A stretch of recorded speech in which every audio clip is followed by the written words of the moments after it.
पुण्याच्या मैदानातील कसलेला पैलवान अशी ओळख असलेल्या मुरलीधर मोहोळ यांनी पुणे लोकसभेचं मैदान मारलं। मात्र पहिल्यांदाच निवडून आल्यानंतर थेट केंद्रीय मंत्रिपदावर त्यांनी धडक मारली। मोहोळ यांना मंत्रिपद देण्यामागचं कारण नेमकं काय, यावरचा हा खास आणि सविस्तर रिपोर्ट। पश्चिम महाराष्ट्रातून मोहोळांना लॉटरी। पुण्याला 28 वर्षांनी मंत्रिपद।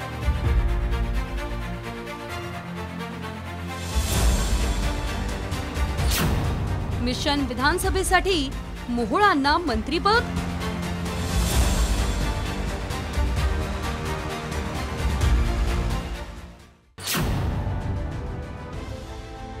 पुण्याचं मैदान मारल्यानंतर पहिल्या स्टंपमध्ये मुरलीधर मोहोळ यांना थेट मंत्रिपदाची लॉटरी लागली आहे। सुरेश कलमाडी यांच्यानंतर तब्बल 28 वर्षांनी पुणे शहराला मोहोळ यांच्या रूपाने मंत्रिपद मिळालंय। राज्यात पुणे लोकसभा ही सर्वात लक्षवेधी लढत ठरली।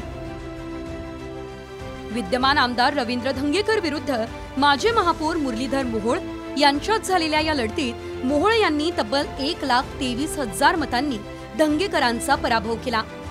अत्यंत प्रतिष्ठेचं असलेल्या पुण्याचं मैदान मारल्यानं पहिल्यांदाच निवडून आल्यानंतर मोहोळ यांना मंत्रिपदाची संधी देण्यात आली आहे।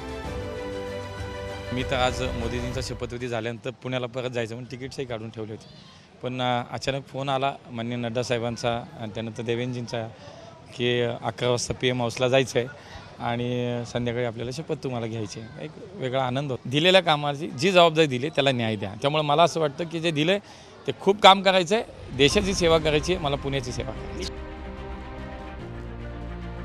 पश्चिम महाराष्ट्रात भाजपची धूळधाण होत असताना मुरलीधर मोहोळ आणि उदयनराजे यांनी भाजपच्या 2 जागा राखल्या। यात उदयनराजेंना मंत्रिपद मिळण्याची शक्यता वर्तवली जात होती। मात्र कसबा विधानसभा पोटनिवडणुकीत झालेला पराभव आणि आगामी विधानसभा निवडणुकांच्या पार्श्वभूमीवर पुणे शहर आणि जिल्ह्यावर लक्ष देण्याची भाजपची रणनीती आहे। असं असल्यामुळेच मुरलीधर मोहोळ यांना संधी दिल्याची चर्चा रंगली आहे। ब्युरो रिपोर्ट, साम टीव्ही न्यूज, मुंबई।